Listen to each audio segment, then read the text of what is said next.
নমস্কার বন্ধুরা, নতুন একটি পর্ব দেখার জন্য সবাইকে স্বাগত জানিয়ে আজকে আমি বানিয়ে দেখাবো সজনে শাকের একটু অন্যরকম রেসিপি।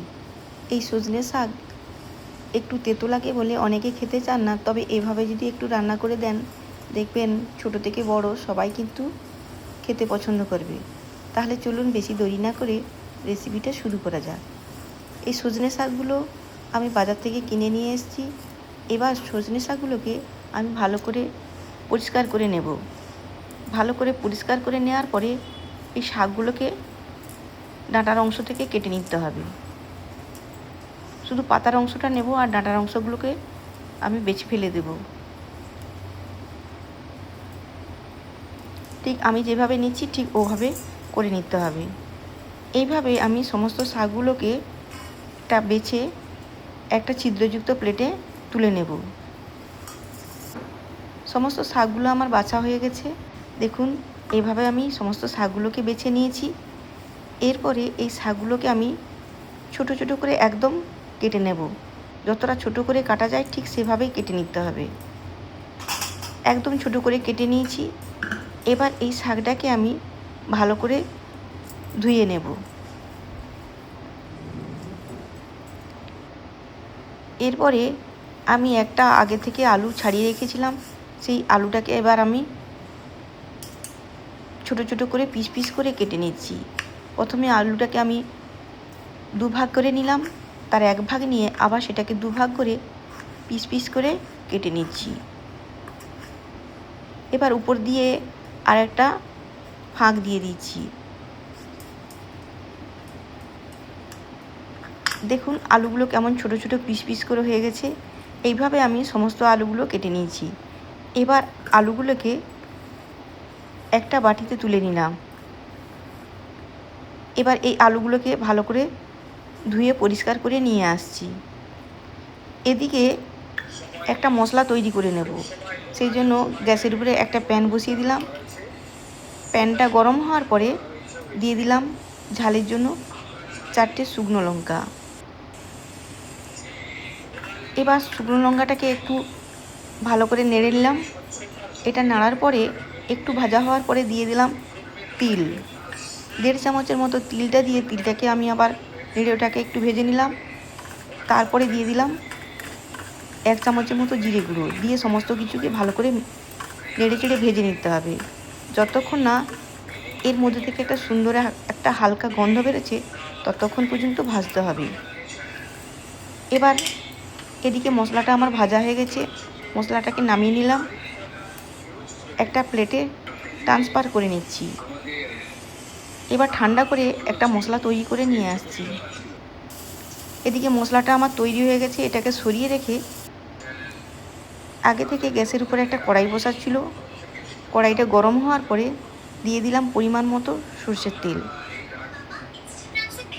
সরষের তেলটা যতক্ষণ না গরম হচ্ছে ততক্ষণ পর্যন্ত অপেক্ষা করতে হবে। সরষের তেলটা গরম হওয়ার পরে আমি দিয়ে দিলাম কয়েক পিস বড়ি। বড়িগুলোকে দিয়ে ভালো করে নেড়ে চেড়ে সুন্দর করে ভেজে নেব। একটু লাল লাল করে বড়িগুলোকে ভেজে নিতে হবে। এই সময় গ্যাসের বান্নাটা লো টু মিডিয়াম রাখতে হবে। বড়িগুলো আমার সুন্দর লাল লাল করে ভাজা হয়ে গেছে। ওই 2 থেকে 3 মিনিট আমি ভেজে নিয়েছি। এবার বড়িগুলোকে একটা প্লেটে তুলে নিলাম।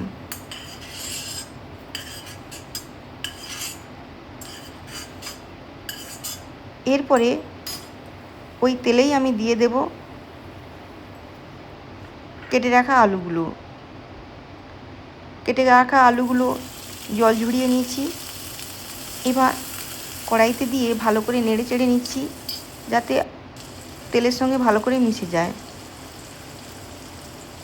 আলুটা ভালো করে তাড়াতাড়ি ভাজা হওয়ার জন্য দিয়ে দিলাম পরিমাণ মতো লবণ। লবণটা দেওয়ার সঙ্গে সঙ্গে হলুদটাও দিয়ে দিলাম। এতে আলুর কালারটা সুন্দর আসে আর লবণ দেওয়ার জন্য আলুটা তাড়াতাড়ি করে ভাজা হয়ে যাবে। এবার ভালো করে নেড়ে চেড়ে লাল লাল করে আলুগুলোকে ভেজে নেব।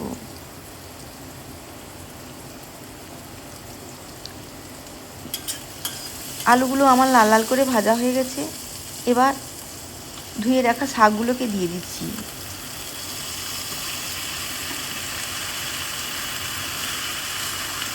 শাকগুলোকে দেওয়ার পরে খুন্তির সাহায্যে উপর নিচ এদিক ওদিক করে শাকগুলোকে সুন্দর করে মিশিয়ে নিতে হবে।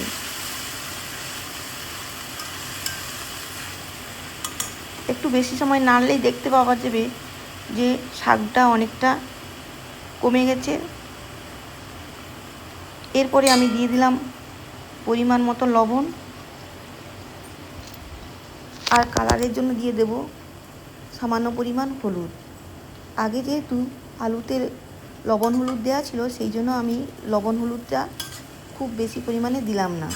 এবার সব কিছু দিয়ে ভালো করে নেড়ে চেড়ে আবারও একটু ভেজে নিচ্ছি। এই শাকে কিন্তু একদম জল দেওয়ার প্রয়োজন নেই। শাকের মধ্যে যে জলটাই আছে সেই জলেই কিন্তু শাকটা সেদ্ধ হয়ে যাবে। এবার ঢাকনা চাপা দিয়ে 2 থেকে 3 মিনিট লো টু মিডিয়াম আঁচে আমি রান্না করে নিয়েছি। ঢাকনা খুলে নিয়েছি, দেখুন শাকটা অনেকটা পরিমাণ জ্বরে গেছে। এরপরে আমি আবারও খুন্তি দিয়ে ভালো করে শাকটাকে নেড়ে চেড়ে নিচ্ছি, যাতে শাকটা নিচে লেগে পুড়ে না যায়। এবার চেক করে নিচ্ছি আলুটা সেদ্ধ হয়ে গেছে কিনা। দেখলাম আলুটা 80% সেদ্ধ হয়ে গেছে। আবারও কিছু সময় নেড়ে চেড়ে নিলাম।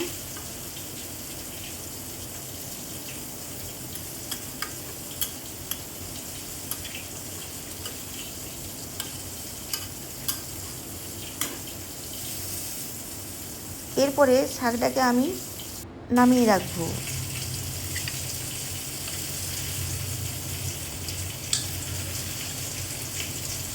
শাকটাকে আমি প্লেটে তুলে নিচ্ছি।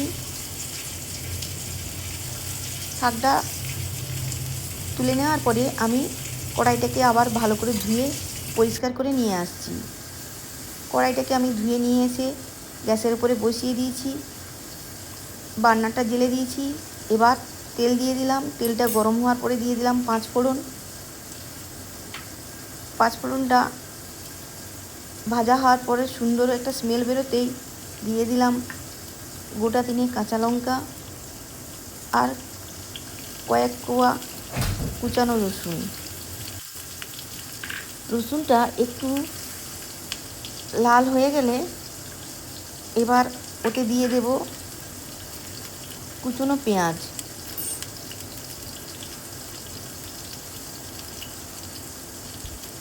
যে সমস্ত বন্ধুরা আজকে নতুন, তারা প্লিজ চ্যানেলটিকে সাবস্ক্রাইব করে পাশে থাকতে ভুলবেন না। আর পুরাতন বন্ধুরা একটা লাইক দিয়ে দেবেন, এটা আমার অনুরোধ।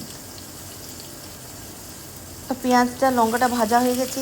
এবার কুচনো পেঁয়াজগুলোকে আমি দিয়ে দিলাম। দিয়ে আবারও খুন্তির সাহায্যে ভালো করে নেড়ে চেড়ে সুন্দর করে সমস্ত কিছু ভেজে নিতে হবে।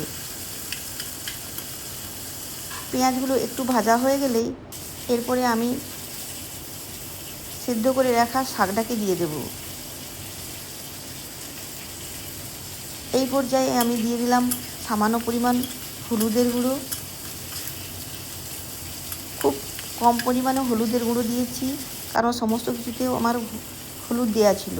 এরপরে আমি শাকগুলোকে দিয়ে দিলাম, দিয়ে আবারও খুন্তির সাহায্যে সমস্ত কিছু মিশিয়ে নিচ্ছি।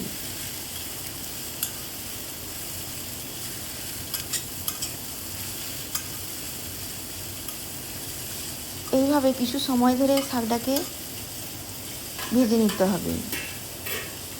শাকটা খুব তাড়াতাড়ি সেদ্ধ হওয়ার জন্য একটা ঢাকনা চাপা দিয়ে দিলাম। ঢাকনা চাপা দিয়ে লো টু মিডিয়াম আছে 1.5-2 মিনিট রান্না করার পরে ঢাকনা খুলে নিয়েছি। দেখুন শাকটা অনেকটাই রেডি হয়ে গেছে। আবারও খুন্তির সাহায্যে ভালো করে নেড়ে চেড়ে নিচ্ছি।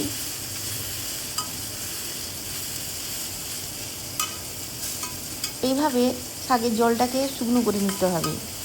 এদিকে আলুটা আমার সেদ্ধ হয়ে গেছে। শাকের রেসিপিটি প্রায় কমপ্লিট। এই পর্যায়ে আমি দিয়ে দিলাম গুঁড়ো মশলা, দিয়ে এর সঙ্গে আমি ভেজে রাখা বড়ির কয়েকটা গুঁড়ো করে দিয়ে দেব। এতে শাকের টেস্টটা আরও দ্বিগুণ হয়ে যায়। বড়িগুলোকে আমি গুঁড়ো করে দিচ্ছি। এবার এই খুন্তির সাহায্যে সব কিছু জিনিস ভালো করে মিশিয়ে নিতে হবে। এই শাকের তরকারিটা দুর্দান্ত হয়েছিল বন্ধুরা, এইভাবে একবার রান্না করে দেখবেন, খেতে দুর্দান্ত লাগে। আমার শাকের রেসিপিটি একদম পুরোপুরি রেডি হয়ে গেছে।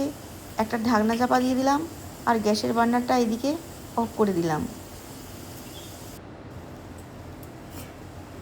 এবার ঢাকনা খুলে নিয়ে রেসিপিটিকে একটি প্লেটে আমি পরিবেশন করে নেব। আজকের রেসিপিটি একটু যদি ভালো লেগে থাকে তাহলে প্লিজ বন্ধুরা একটা লাইক, কমেন্ট, সাবস্ক্রাইব করতে ভুলবেন না। ভালো থাকবেন, সুস্থ থাকবেন। দেখা হবে আবারও একটা অন্য কোনো রেসিপির সঙ্গে। এতক্ষণ যে সমস্ত বন্ধুরা রেসিপিটি দেখলেন তাদের আমার তরফ থেকে অসংখ্য ধন্যবাদ। ভালো থাকবেন, সুস্থ থাকবেন।